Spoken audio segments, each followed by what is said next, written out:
I've written like 6 or 7. I feel like when I have 12, I'll call it a little book of poetry, and off we go. Yeah. So yeah, that's what I'm into now, poetry again. We're recording, right? Oh, hell It all yeah. comes full circle. It does. Speaking of full circle, hi, welcome to Help with Hannah Jones. I'm Hannah Jones, and I'm answering your questions, Dear Abby style. This podcast is brought to you by Little India. This is a beloved local family-owned restaurant with 4 locations throughout the Denver area and a coffee shop. I love stopping by the coffee shop for a quick snack or going to one of the dining locations for everything from birthday dinners to date nights. If you live in Colorado, you should make this place a regular stop, and if you're visiting our great city, be sure you don't miss Little India. Visit littleindiadenver.com to find a location near you. And thank you, Dude IDK Studios in Denver, where we're recording. I have a guest in the studio today to help me give advice. You've already heard from him. You might know him from his TV show, Those Who Can't, or his myriad appearances on late night and popular podcasts. He also just released his newest special, Wallpaper. It's Adam Caton Holland. Hello. Hello. Little India. I'm impressed. Thank you. I've been going there for years. My whole life I've gone to Little India. Absolutely. Free plug. Free friend plug. Of the plot. Friend of the pod. Friend of me. Yeah, I'm impressed now. They're this is so legit. great. Yeah, they're great. They're great. It's my favorite. And you would not believe the demographic. It's so important. It's a perfect fit for sponsorship. Really? Well, they reached out to do some social media stuff, and I was like, this is fucking awesome. Yeah. I didn't think that a restaurant would want, but if you're asking, Yeah, I'm inspired. I want to get some restaurants on my podcast. Hope you're eating for free. hell yeah, Arby's. I've been blocked by Arby's many times on Twitter. I don't think that's going to work. Why? I used to troll them hard just for fun. What is that? In what respect? And anything they'd put out, I would just like respond with disgusting tweets back at them. I just was like... Disgusting, like... I mean, just insane. I just thought it was very funny to troll Arby's. So they'd be like, we have 3 for 3 Angus. And I'd just be like, awesome. Last time I did that, I fucking shat so hard. But like, I'm back for more, dudes. Not your fault. Probably something on me. I would just respond like that. Like I was the biggest, grossest fanboy. And they would block me and then they'd unblock me. And then they'd block me and then they'd unblock me. So I had a relationship with Arby's for years. I love the just going at idea 'em. that Arby's marketers are like protecting their peace. Like, I'm living above it. This is my world. Right. I don't have to see this disgusting film. But they're kind enough to be like, all right, we've read some of Adam's tweets. It seems like he's grown. Let's give him another chance. He seems like a different guy Right, now. but then I go right. So I don't think Arby's is going to Restorative sponsor justice Arby's. Fuck anything yeah. that I do. Hell yeah. How was your travel? You were in Austin just recently. I was in Austin, Texas. I was telling you I brought my family with me, which is a 2-year-old boy and a 5-year-old boy and my wife. And it was the first time I've ever done a club weekend and brought the family, and it was exhausting and awesome. Hell But yeah. it was just like, full-time dad, and then like, okay, kids are down, run to the club, do 2 shows. So my days would start at 7 and end at 1. Insane. Yeah, and then you sleep for 6 hours, wake up, do it again. It was a lot. Do you still feel, because this is what I often think about, because I think there's a world in which I could have children. It's unlikely Okay. the way I see myself going. Okay. But one thing that I do think about often is that being a parent looks so exhausting. Surely you don't have to exercise additionally, right? Surely that's enough No, you exercise. You do, because like... Kill me. Yeah, you're getting older, your metabolism's getting shittier. The kids always have little extra mac and cheese and PBJ around, and you're like, well, sure, I'll put that on. Like, it's easy to become a out of shape parent. So feel my like- wife and I are like, stealing hours to work out when you can. You don't just, at least, listen, metabolism's different for everybody, but like, I don't just sweat off the extra calories or whatever by parenting. I feel like if you're picking up the kids all the time, that's resistance training. True. And then if you're bending down to clean up their shit all the time, Yep. that's resistance training. That's true. And then you're stressed all the time because what if they grow up to be bad or something? That's mental resistance That's training. cardio. Yeah, the anxiety. That's calorie burns. No, you definitely do get a weird, strong arm. You have like a strong right arm or left arm, however you hold the baby.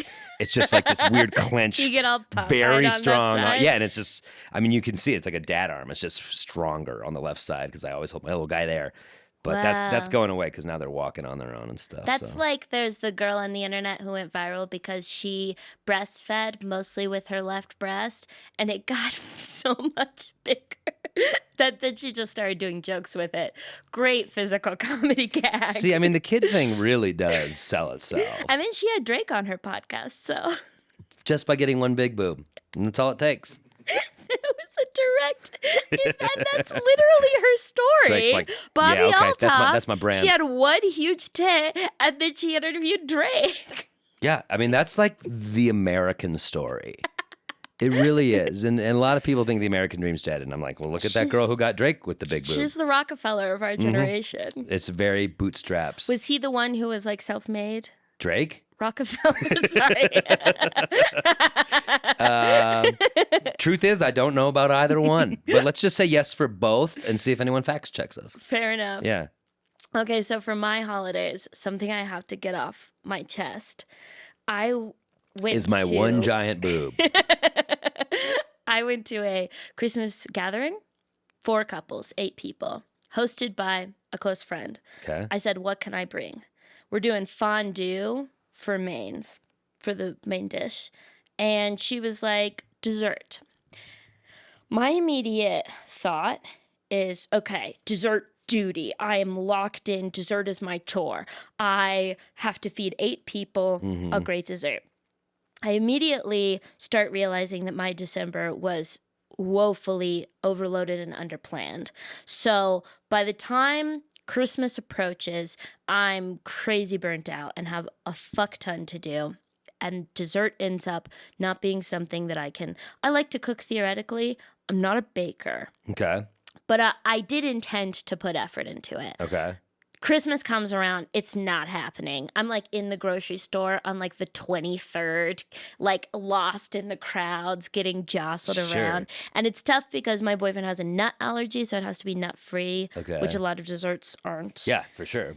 And I get 2 Cheesecake Factory cheesecakes, because that's a great cheesecake, and they make theirs nut-free. They don't guarantee it, but for the listeners at home, they do happen to be nut-free. I know that because my boyfriend's not dead. And Little India right now is like, is this a Cheesecake Factory podcast? Or is this a fucking Little India podcast? God damn it. I get to the Christmas party. Oh, so what I do is I soup it up. It's Christmas Day party. Yeah. Well, so I buy the 2 cheesecakes. It's a Christmas Day gathering. Got it. And I soup up the cheesecake by making a berry and like warm spices compote. Okay, yeah. With like a whipped cream. I put a bunch of like nutmeg and cinnamon in there. And then I halved cherries and like decorated the top with little orange slices and orange zest. And like it looked festive. Yeah. And it was nice and it was like Christmassy to a certain extent. Bring the cheesecake over, immediately get so fucking out desserted. Oh, Have wow. you ever it's a big Gladware container and it slid a little bit on the car ride and I had to get 2 cheesecakes, but I made them into this because we ate 2 slices the night before. Just to make sure. Because we were like, we won't need all 16 slices for 8 people. That's a lot. So it's this like weird Venn diagram cheesecake formation that I made. It does not end up looking very good. Okay. My vision was up here. It was fine. But I bring it in thinking like it was my duty to provide this dessert, realizing immediately that other people had been put on dessert duty as well. Oh, fuck. And not only that, but like the coolest, chicest baker with like the best taste shows up with a hazelnut galette with handmade puff pastry. Jesus. And you've got 2 And I'm shoved fucked. together Cheesecake Factories. I was going to give you points for like the compote and the zest. That's where I was if you had just banking on said, my so I points. just dropped off like 2 Cheesecake Factory, I was like, that's pretty fucking lazy. It is pretty for fucking a holiday lazy. gathering. But you 100%. went the effort and you made it your own. And that Yeah. I think you get points for that. But Thank you. And it did end up being delicious, I will say. Like, I Sure. really enjoyed eating it. I ate it. My boyfriend ate it because he couldn't have the hazelnut, obviously. And then the couple who brought the hazelnut galette, ate a slice of the cheesecake, dude. They were so nice about it. And when they were like, oh, save room for galette. And then they were like, and Hannah's cheesecake. Hannah's cheesecake. And I was like, honestly, I'd love for it to be an anonymous cheesecake at this Did point. you ever confess? Did you say like, oh, I just got them from Cheesecake Factory and zhuzhed them up? Or did you just say, thanks? I didn't talk You didn't about say a it. word. I was like, that's there. You can eat it if you want. Help yourself. Was this an actual baker? Like this person has a bakery type of Yeah, thing? she's they're like very cool people. Yeah. And like me and my boyfriend, we have a lot of positive qualities, but coolness and chicness are not two of them. I think you're chic and cool, but I think what you're saying is that they have these real bohemian abilities that we do not. They We're also like, we can brought, podcast and do jokes, and they're like, oh, I bake excellent things. and they brought a loaf of sourdough bread. Yeah, and then they were like, it's underproofed because the yeast was all right. We are eating it. It's the best bread you've ever fucking tasted in your life. And nobody else ate the cheesecake. They were so nice about it. They were so kind about it. And they know. And I know that her, as like a deeply kind and wonderful young lady, her worst nightmare is accidentally out baking someone by such an insane degree. And it came She's like, I should have brought something worse, is probably what she's thinking. Like, I didn't mean to make her feel bad. This reminds me of a story when I was in 4th grade. I remember we had to do reports on countries, and it was the big report that year. And you chose a country, you spent a month writing about it. It was like, and I remember everybody had to like bake a dish from the country, and the teacher could not remind us more. You have to bake the dish. You cannot buy the dish. You cannot go to a restaurant. Blah blah blah blah blah. And this one girl, Allie, she did France, and she brought in Pepperidge Farm French cookies, like eclair cookies. And the teacher was like, Allie, I've been telling you for a month, you need to bake something, like you're not this. And she just like reamed her in front of the class. And I just never forget Allie sobbing because she was just like, I brought in the Pepperidge Farm cookies and got called out in front of the entire class. Yeah. For me, it was this weird thing where like I grew up in a super fundamentalist religious setting, and all of the girls were taught how to cook in a very like stringent fashion, and my way of rebelling was like, I don't need to learn how to cook even though I'm a girl, and I don't need how to learn to sew, and I don't need to learn how to anything. And then now I get older, and those are like extremely useful skills for the world. They're beautiful, and I think we're just coming around culturally to finally like valuing them adequately. I think and you're it's right. like, if I had invested at the low price learning them for free as a child, I could have received massive returns now that crocheting is fucking cool. And like I did end up learning how to sew, but it's just like, God. Yeah, the traditional strangleholds of feminism have come back around to being like, oh, those are no longer the ones yoking us. They're valued skills. And you were there at that age where it's just like, no, but I reject these because I don't want to just be labeled woman who cooks and cleans. And now you're like, I just want to know how to cook. And now I'm a woman who dropped off a disgusting Venn diagram cheesecake to a holiday gathering. Well, I'll tell you what, if anyone's curious about who ruined Christmas this year, I think we know. It was me. It was you. All right, are you ready to get into some questions? I've been so ready for an hour. Okay, before we do, real quick, some announcements. Number 1, I have shows coming up. The Denver New Material Show. The next one is February 7th. Adam's going to be on it. What That's a right. coincidence. That's right. So you should definitely get tickets to that. 2 shows, 7 p.m. and 9 p.m. We do this every month as well. So if you can't make it to the February one, just look at the March one. Go ahead and get your tickets. So far, each month has sold out. So get them early so that I don't sweat. And also, if you want to see me live, sign up for my text list. It's how I decide where I can go and what venue to get. We've got Los Angeles, Santa Fe, Seattle, and Portland in the works. So you want to be on the list if you want to have a chance to see the ticket link. Because every time I go to a city and people are like, that's crazy, I didn't even know you were coming. I thought I'd see it on your stories. No one sees my stories. I promise you, no one sees my stories. Okay, number 2, this podcast is sponsored by the Patreon. Patrons have first priority to get their questions answered, and they also receive a bonus episode every month, and it's only $3. So you should sign up if you want to support the pod. Number 3, if you want to ask a question to get answered in a future episode, you can find the link to that form in the podcast description or in my link tree on any social media platforms.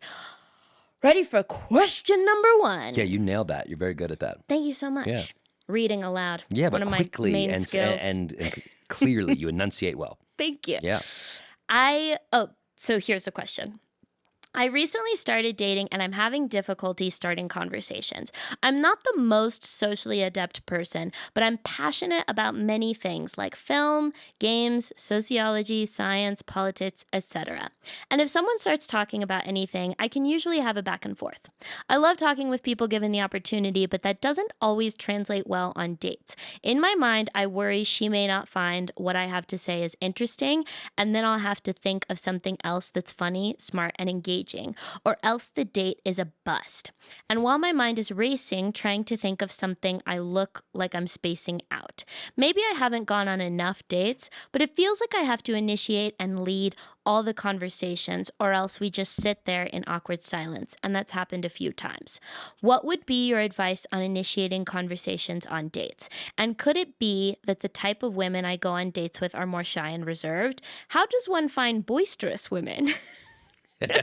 Love to hear yours and the guest's thoughts. Signed, Conversating on Dating. Boisterous women, how do you find them? You listen for the noise of let out and lodo. No, I don't know. What's your take on this question? I'll let you go first. It's your podcast. I think there's a couple of things that might be happening here. Sure. So, the question that I have is, how many times have you had the same experience? Because if you've had the same experience a couple times, then a quite possible explanation is that you've been on some dates with some shy, reserved, bad conversationalists, and you will find your person out there. And I'd encourage you to make some effort, but I would not encourage you to really ramp up your efforts to try to solve this problem, because you will just end up you cannot discipline yourself into chemistry. You cannot motivate yourself into authentic connection. You need to find someone who's easy and fun to be around. And so you can't just fix the problem by working harder, because you will just find a more effortful relationship. On the other hand, if you have had this experience more than 4 times in a row, then I start to think, I wonder if you're interpreting things a little incorrectly. One thing that this asker mentioned was like trying to come up with something funny, smart, and engaging. And I think a lot of times, and I think men are a little bit more likely to have this problem. I think a lot of times we want to be funny, smart, and engaging when we should actually be thinking about being kind and compassionate and interested in the other person. Because it doesn't necessarily feel good to be sitting across someone who's really trying to impress you. And if they are less impressive and maybe more awkward, but like really kind and interested in what you have to say, that will give someone a really positive impression. I totally agree. And this question, the person who asked this question, it seems a little strange to me that you're worried about like, well, and then I feel even more nervous and now I have to like try even harder to almost win this conversation or impress this would-be partner. And the fact that they were like, I like this topic, film, sociology, politics. I think if you want an authentic encounter, ask questions about the other person. Yeah. Like, I think you're worried more about putting on a show versus connecting with that person. And I think that makes a lot of sense because it's a first date and there's nerves and all that and the other. But you're never going to like win someone over by putting on a show the first time you're meeting them. Everyone's just looking for authenticity and connection. And I think the way to do that is to chuck the script out the door and ask that person questions. Everybody likes to feel like someone's interested in them. So just ask them questions and let them lead the conversation. And if it's stale, if it peters out, then it peters out. If that keeps happening, I don't really know why that keeps happening, but maybe this strict date setting where you're just like, okay, and now we meet and we talk isn't the way to do it. Maybe then you need to go to like, hey, what's a common interest meetup that you're into? Like if you like video games, maybe you could get on a chat board and chat with people about video games, or I don't know. But it seems like if you're striking out again and again and again in this typical first date setting, ask questions and then maybe switch the setting up. Yeah. And one thing I wanted to add, because something that you mentioned, like, if you are trying so hard to be funny and smart and kind of put on this performance, consider the possibility that you're actually really succeeding at that, and that you might seem so funny and smart that the other person is not at ease. They're like, whoa, this person is like really funny and smart, and I have to live up to that too. And you might be sort of like translating the same stressors onto them that you're experiencing. But yeah, I think it all there's also, like, given the way that this is written and the way that you think about different topics, it seems like you're a methodical and maybe like slightly quirky person. And so it's okay if you don't connect with the majority of the people you're dating, because you only need like one, or maybe you're poly and you only need like two or three. I don't think anybody needs four. I don't know if I've had four in my life. Nobody needs four. Those are hardcore hobbyists. Yeah. I think that like it's totally fine if more than half of the dates you're having, you're just not really connecting and not really vibing. And especially if you're comfortable with saying, like, I'm a quirky person and I don't need to appeal to everybody, I would be comfortable with that. If you're having almost only this one experience, that's when I would really look inward and wonder if if for some reason your best efforts and your best intentions are coming across to the other person, and if there's a misunderstanding happening where they feel like you're not interested in them, or perhaps they feel like they have to like live up to your expectations of intelligence or something like that. Absolutely. And I feel like if you keep going to the same well and it's not working for you, pause. I've had periods in my life where I was just like, I'd go on dates and I was not connecting with anybody. And it was just like, I think I look back and it's because I wasn't really in a good place to accept anybody into my life at that point. So maybe just if you keep hitting the same wall, chill out on dating for a minute and just live your life. And I think you'll find in time, you'll get to the period where you are connecting better with people. Totally. Yeah, and then another thing that you talked about was like finding those The boisterous women. yeah, finding the people that you have stuff in common with. Oh yeah. I think that, yeah, when you talk about like the things you like to talk about, like film, games, sociology, science, and politics, one thing that occurred to me when you listed those specific subjects is that you might be sounding pretentious. You might be accidentally sounding really pretentious, because I like movies. But anytime I've ever talked to a film lover, I do not feel comfortable and at ease sharing my opinions with them, because I'm like, what if the movies I like are lame and dumb? For sure. Yeah. And like even just saying sociology is a little like, okay, so you want to sit down and talk sociology? Got it. Maybe find a way to sort of, like you say, instead of saying film, say movie. So maybe if you think there's a chance you might sound a little pretentious, what if you purposefully set out to sound a little goofier and a little stupider? I mean, that sounds so elitist to even say, but like, I just think that if you like really tried to start out from the perspective of like building the other person up and not showing off how like intelligent you were, it might make them feel really comfortable engaging on these subjects with you. Yeah, I didn't pick up on that sort of perhaps coming off as a little pretentious, but I think you're right. There is a way to sort of bring it down to everyone's level. But I really do reiterate, I think any conversation is better off the less one talks about one's self. Totally. Going into any encounter being like, tell me about you. You'll get your turn to talk about yourself. You 100% will. And you'll make that person feel better because you're curious about them. Yeah. And I guess the last part of the question is, where are the boisterous women? You tell me. I don't even know how to find, you know what I mean? Like, I don't know where this person's meeting the other people. Is it online? Is it through apps? I don't know. So yeah, because my first thought was like, ooh, find a woman with like a really unique sense of style. And then I'm like, no, I feel like usually the women with the most unique sense of style are actually quite shy. yeah. I'm like trying to think. I don't think boisterous women coagulate in any specific setting the same way that boisterous men do in sort of rugby settings, you know? I mean, just follow bachelorette parties around. That's actually so true. If you're a drinker and you see any sort of extremely cheap special A drink special, probably a shot and a beer combined. You will find loud women in that building. I got one. A pedal pub, a bike bar. Yes. Just go on one of those. You'll find boisterous women, all the boisterous women you can handle. Go to a meeting of auctioneers, perhaps. Sure. You know, stock show season. Just get down to the Coliseum. You'll find them. Okay. Well, thank you so much for writing in. Next question. I'm reconnecting with an old friend lately, and besides sharing reels and memes, the only time I have in person is playing board games once a month. He lives in another city an hour away.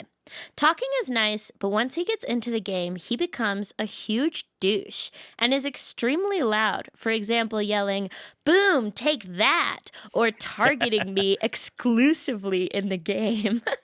Oh, weird. How do I tell him he is killing the vibe and ruining my high?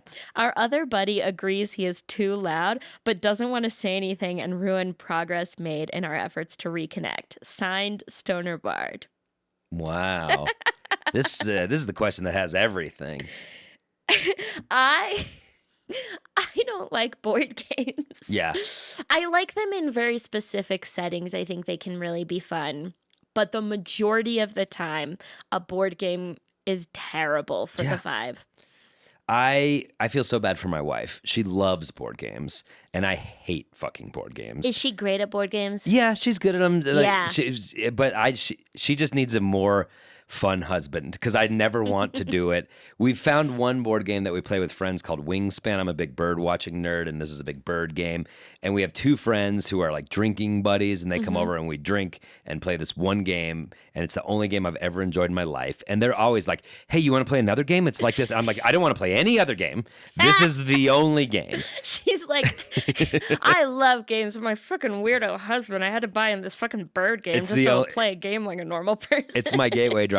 But I don't play any other games. I'm with you. I'm kind of the same. I like playing Settlers of Catan with me and my boyfriend and our couple friends. Yeah. That's it. Right. That's pretty much the only circumstance that I think. And I hate when I'm with my group of girlfriends and we just have so much fun gabbing. We all have immense shared experiences. Because the great thing about two couples, the reason a board game works with two couples is because you don't have enough in common. Ultimately, none of you have quite enough to talk about to really fuel hours worth of conversation. So the board game is perfect because you all like each other. You all have an affinity, but not enough shared experience. Sure. Okay. But my group of girlfriends, we have so much shared experience. We're so funny. We're doing bits constantly. It's so fun. And then one of them brings out a fucking board game. And she's like, "Do you guys all want to learn together for a while and then single out one of us as the best at something?" No. Yeah. Never in my life have I wanted to do that. I've had hung out with friends and everyone's like, it gets to a certain point in the night, they're like, "Let's play Mario Kart," and then that's like this throwback, No. and I'm just like, we're adults. Let's go to a bar. Let's go on the back porch and just drink and talk. Let's listen to music. I don't want to do this shit. Let's talk about someone who's breaking up. Let's talk so shit about fun. someone. Yeah, I'm with you on that. But this person does apparently enjoy board games. I have a lot of questions for this person. They're not going to get answered because they're not here. But this reconnection, is it just to be friends or is it to be, more than that? Is it looking like, is there any subtext of romance in this reconnection? You know what I mean? Perhaps they'll become brothers. More than friends, fully brothers, read it. blood I brothers. fully read it as an all boys group, but I don't think see. that was the friend is a man, but then there's no other clarification of gender. So that is a good question. Is there any sexy subtext? Well, I guess we won't know. I don't know. In my opinion, I'm just like old and embittered and life is too short. And if the person's a douche playing games, then they're a douche. And why do you want to reconnect with them? That's kind of my quick takeaway on that one. There's lots of people who play games just fine. Here's a question I have. Purchase a cooperative board game. This is a subset of board games wherein everyone plays on the same team against a game. You sure know a lot about board games for somebody who doesn't like board Everybody games. in my life is a fucking nerd. Yeah. My sister and her husband are fucking nerds. My closest friend and her husband are fucking nerds. I just have to become a part of nerd culture to like show respect for their lives. I do a podcast with Andrew Orvidal who designs games and creates them. Yes. I didn't know that is what he did. Oh yeah, he's done several like role-playing games. I helped him. He did a bird one recently, and I helped. He was hitting me up with questions left and right. And he thanks me in the notes for it, but then he gives it to me. He's like, "You want to play sometime?" I'm like, "No, never. I don't want to do this ever." Yeah. Yeah. So try a cooperative board game, and then the next step would be try. This is a little mean, but I have done this. If a person has a quality that I think they might be unaware of, I create a bit with the intention of making it clear that this is a big part of that person's identity. Because then they can sit back and say, am I okay with a part of my identity is that I get insanely loud during board games? If I'm doing the bit of like, oh, you know, like when Dave starts yelling anytime we play a board game. Oh, wow. Because if he has no idea that he is this way, that can solve the behavior like 70% of the time. He'll be like, oh, am I really the loud guy when we play board games? And you're like, yeah, it's not like a moral failing, but that's definitely who you are. That's so clever of you. Just like kind of secretively point it out in a loving way like that. Yeah. A lighthearted bit that makes no judgment on that quality. It's just like you're a loud person when you do this, the same way that like I sing karaoke badly and like my friends would rib me for that. It's not a particularly hurtful joke because I'm it's not important to me to be a good karaoke singer. But like that's the next step of escalation. And then the third step of escalation would be the next time that he's really annoying, be like, man, you are killing my vibe. Totally. And people get so it is like it is so surprising when someone clearly communicates their feelings without being angry and emotionally unregulated, to just be like, man, that did not feel good at all. This conversation sucks for me. It throws people off so much, and it's so emotionally mature that people are blown away by it. Totally. Yeah. A lot of times it completely inhibits their natural ability. If you had introduced it in a normal kind of confrontational way, I think that they especially if like the two of you were alone and you were like, I need to talk to you about something, they're going to be like defensive and I don't do that and fuck you and you do this thing. But a lot of times if it's just like a public setting and they're not expecting it at all, it short circuits their like defense thing and they're just like, oh. And the natural human process of, okay, I get to change my behavior or experience the consequence of displeasing my friend. And they just do that without the whole rigmarole of like emotions and identity and everything. You're a ninja. Those are two very effective ways to sort of just sneak in. I'm bumping against the way you're treating me, but it doesn't make the person feel bad at all. I think those are great. I had the reason I think I picked up on some romantic subtext is the way that this person said, and they'll single me out by being say like, boom, in your face, or like coming at you, going at this person harder in the game. Targeting me exclusively in the game. Oh to my me God. To me that smacked of boys on the playground liking a girl, so they go push her over. You know what I mean? Just like aggression. You're a wizard. I don't know. It's just I picked up like, oh, they're singling you out in a sort of aggressive way, which can be a sort of a wrong way to flirt, but they might be trying to show you some flirty attention. This does feel like the beginning of a romance novel where she's like, I just can't stand playing board games with this man. I guess I have to fuck him from now on. Yep. That could quite possibly. So then, big question. This hinges on, is there sexual tension? And could you potentially pursue that? Maybe the board games feel shitty because you don't want to be in a group setting. You want to be in a marriage setting. Exactly, where they can yell at you in private every night. Yeah. Yeah. The fact is that you talk to your other buddy about it. Nobody else cares about this. It is like specifically frustrating you. And then one last thing that I will say. This is so embarrassing. I find that most of the bad things in my life are sounds. And I've learned a lot about myself recently, and I've learned a lot of different things that help me in life. And I learned how to like manage my like sensory experiences, and then just like stopped having anxiety attacks ever, like cured my mental health basically. And then recently I was at a comedy show, and it was so loud, and I was so overwhelmed that I got like extremely, like I was like hyperventilating a little bit in the middle, because you know how sometimes at Comedy Works they'll just like turn the volume up a little too high, especially in the Yeah. back when no one's Yes. sitting there, so Yep. no one's absorbing the sound. The speakers just sounds too loud back there. And I think the audience was really drunk, which was part of the reason it was turned up so loud. But I was like so fucking overwhelmed. I like went to the bathroom to calm down so I could make it back to the show. In the past, I wouldn't have even registered that the sound was a problem. Interesting. I ordered some like earplugs. They have special earplugs. There are some that just like dampen everything. There are some that create like a little tunnel so that you can hear what's close up a little better. But like if you're being bothered by a noise that no one else is, it might just be because you're a little more sensitive to like loud things. So you're saying this might not even be an issue? Yeah. This person might just be more sensitive to loud noises, and this is a loud game player? What if you also just tried, but my question is, if you experience consistently across the board that like your complaint with a lot of people, because I always also had a thing where like I would hate comics because they just talked too loud into a hot mic. I'd be like, that person is I can't stand to be around this person. I'm going outside if they're in an open mic. Yeah. Because they just talk too loud into a hot mic. And then over time, I think I finally realized I can just wear earplugs. I can just make the whole world quieter, Yeah. and then I can feel more positively about everything I Interesting. encounter. Yeah. So if your main complaint about a lot of different people is how loud they are, you could put in some earplugs. Put in some earplugs. Show up to the next game with earplugs. See what happens. Alrighty, next question. I'm moving to upstate New York after 11 years in Denver. I'll be 40 when I do actually move, and will be happily, very much so, living with my dope-ass mom and dad.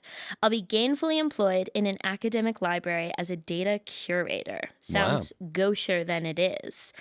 But how do you frame that in a dating app? Like, I have a good job, make good money, live with my folks because I like them. All of that sounds like asshole talk. Signed, this person put their name. But thank you for subscribing to the Patreon. Person? Interesting. You know, I'm blessed in that I never did dating apps in my life. God. I know. My wife and I got together dating kind of right as that was taken off. And I never did the dating apps ever. How would you explain it to just on a date? That I was a data collector for a library in upstate New York and living with my parents? I think the most thing that they're trying to clarify is that I live in my parents in I am functional and on the up and up way, and not I am dysfunctional way. Well, let me ask you this, because maybe, I don't know, assume you've done more with dating apps just because you're younger than I am. But I feel like, is that something one needs to say?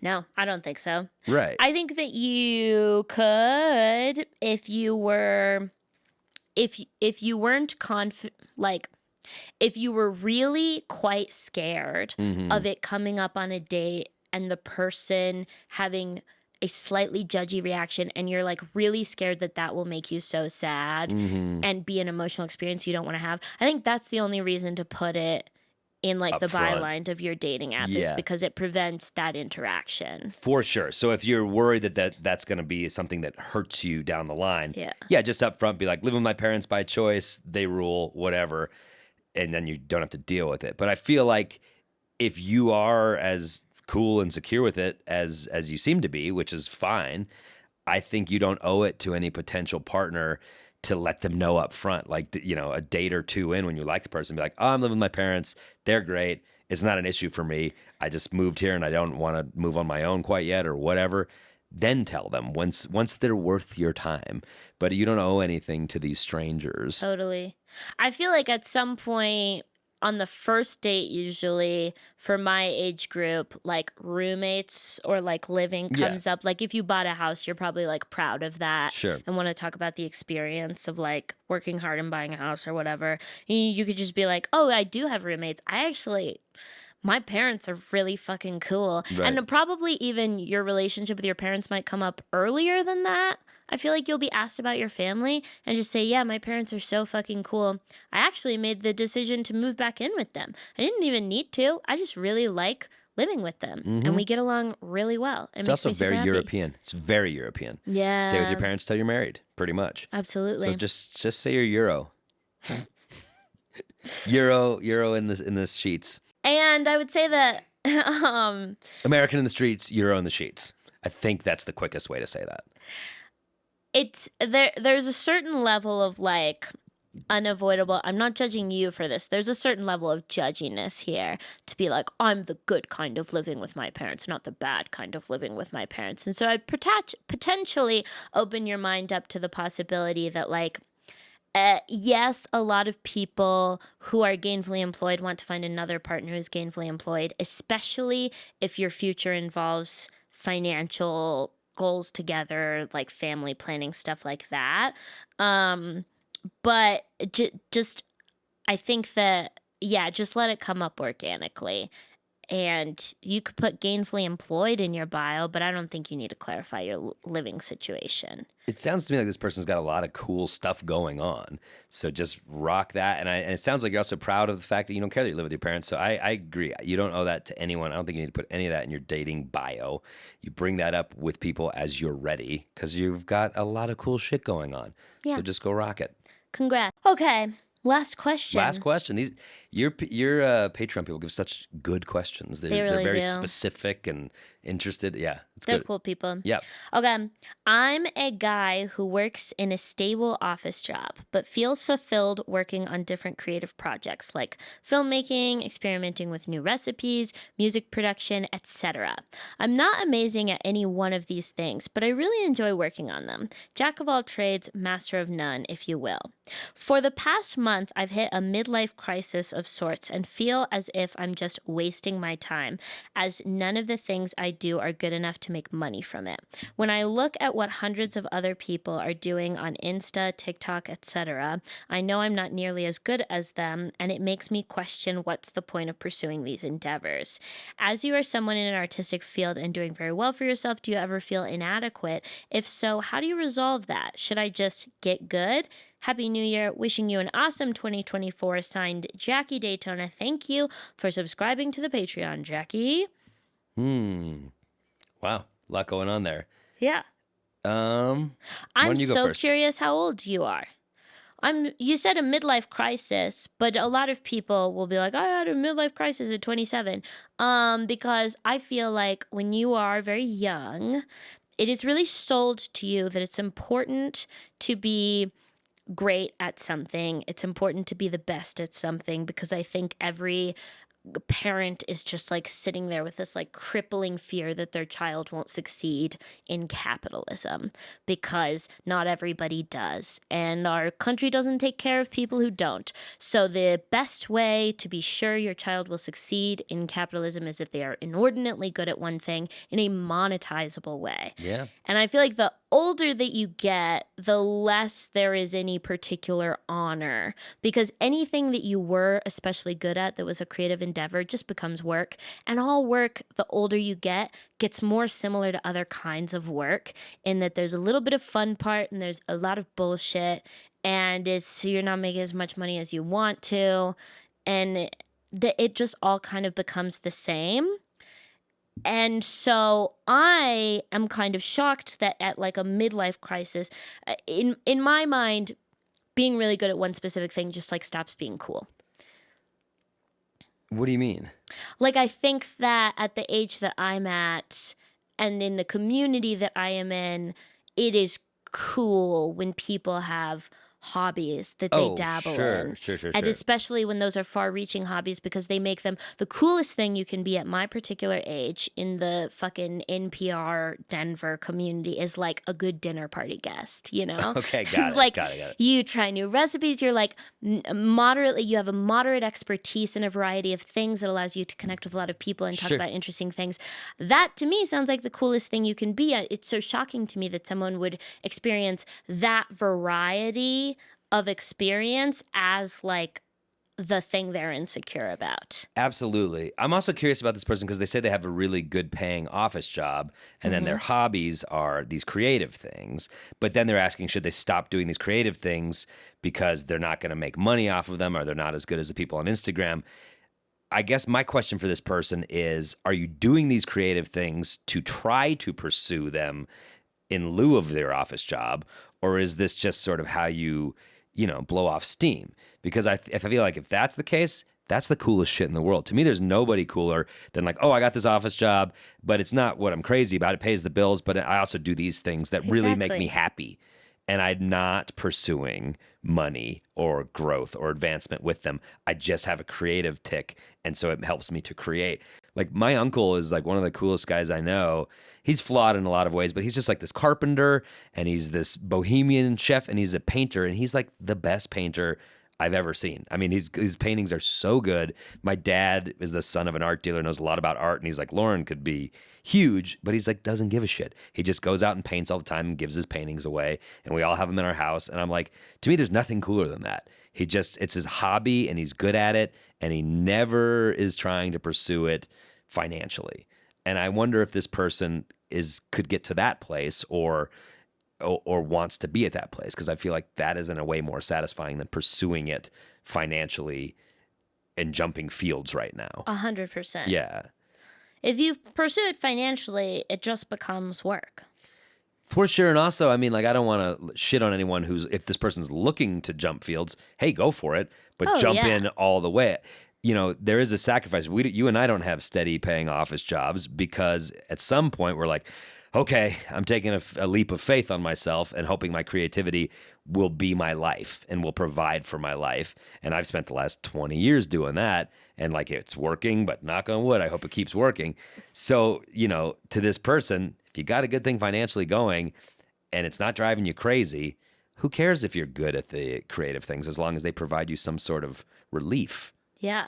Well, and that's actually one of the other things that I was going to bring up is that I had a full-time office job. It was technically freelance, but that's just how they get out of benefits in a small business, you know? I worked full-time for someone until like a few months ago, and I still work half-time. Yeah. And I don't necessarily think I'll be quitting that half-time position anytime soon unless something big changed. Well, and that's what I wanted to bring up was that like when you say TikTok and Instagram are making you feel inadequate specifically, like even I feel inadequate compared to the image that I portray on TikTok and Instagram, because there is a certain I want to imply perhaps that I'm a full-time touring comic in a way that I am very much not. I tour in the sense that I like produce shows in other places. I just go to venues and ask if I can rent a room, Sure. Yeah, like yeah. and it's interesting because like you are like, well, you're doing very well in an artistic field, and like, yes, that's what everybody is portraying in their artistic field on TikTok and Instagram. But if your definition of doing very well in an artistic field is like monetizing it to be a full-time income, then I'm not. Totally. And also the way things have become depicted on Instagram and social media are really not beneficial to the art itself. Oh, definitely in not. many, many ways. And I'm like, you're not doing this in the least, but like, it just made me think of, for example, everyone in comedy now is like sold out, sold this show out, sold it out, sold out, sold out, sold out. And if you sold out, you got to post that it's sold out. And no one's like, had a great show. Broke through on this new joke, on this bit that hadn't been working, but I figured it out. Like, there's none of that. It's just like, unless it's sold out, your shit fucking sucked. And that is what social media does to creativity and art. It becomes this like monetary, well, if it's not there, then you're not doing it right. Yeah. And it is completely arbitrary. And it's just whatever's trending as the idea of success on those forms. We're all trying to, especially like in my, like I'm very young and I'm there's an incentive to portray a certain level of like momentum. Yeah, for sure. Because I haven't gotten a lot of the things that would help me have like a more like full-fledged career. And it's like I have little glimpses, little sparkles of career perhaps. And it's like sold out, that you could just get a smaller room each time. But the other side of that is that momentum that you're portraying is seen by others and can become real momentum because it's like, well, you're presenting yourself well. It looks like they're doing well. They're funny. They kind of are doing well. And it's like a self-fulfilling prophecy. And we're all posting sold out. And it's so funny because I do feel like I have to post the sold out. Yeah, me too. In the theoretical idea that an agent I don't have is going to someday look at that, and that is social proof that is important. That you can move tickets and they can book you here and there. Yeah, it's wild because I have an agent and they know exactly what I'm selling and what I'm not selling, and they don't give a shit about my sold out show at Comedy Works they know that there were 30 unsold at the nearly sold out show at the last one. So it's like, who gives a shit? It's just, are you satisfied? And that's how I look at it. Me, am I able to live off my creative efforts? Then great. Yeah. And this person, I think more importantly, does this scratch the itch for you? Does just doing those things scratch some sort of creative itch that you have? And if it does, that is enough. Don't worry about, I'm not good enough as the people online. No, just keep, if that gives you peace, keep doing it. And if you want to jump ship. Life's too quick. Get out of your job and go full tilt in the creative thing. Oh, yeah. If you don't have kids to support, I'm kind of banking on, I was talking to a comic about this the other day, but I feel like, and I won't say, I feel like student loans are going to be forgiven. I did not take out loans, but sometimes I wish I had taken out loans and actually spent more time on my education. I feel like my entire time in college I was with my friends or working. And I feel like I viewed the classes themselves as like an inconvenience in my schedule. And sometimes I wish that I would have actually gone to college to like have a collegiate experience where I like gain a certain level of expertise and skills in something. And because in my mind, student loans are all going to be forgiven, because how can they not be? Because it's a bubble that's bursting. Yeah. And I kind of feel the same way about like nobody has any retirement savings right now. Nobody has any fucking retirement savings. You can deprive yourself of all you want right now, and like you will probably still not have enough for retirement when the time comes. But won't it be so fucking frustrating if you're the one guy who does have the maxed out 401k when either everyone's underwater or everyone just gets taken care of with universal basic income? So you're just this saying, is a terrible financial plan for the future. Yeah, I love all But this the is what a big theorizing part of going my on here. brain thinks about, is that like, if you don't have kids to support, then yeah, fucking do it. Yeah, this question is, there's a lot going on, and I'm not exactly sure what they're trying to say. But yeah, if you're on the fence and you have no kids to support, do it. If you're worried that you're not a good enough hobbyist, there is no good enough. The hobby itself is the reward. So don't worry about it. So yes, to answer your question of more specific, they said, did you ever feel inadequate? Yes, all the time. All the time. Every day. Right now. Like the human condition. If so, how do you resolve that? Feelings of inadequacy go away, in my opinion, through seeking out human connection. They'll be solved usually through your friendships and not through greatness. I feel that people who solve feelings of inadequacy through greatness become impossible to be around. They become dark and sad people, and you can smell it on them, and it is uncomfortable to be in a room with them. And I'd really encourage you not to look to solve the feelings of inadequacy through becoming better at art.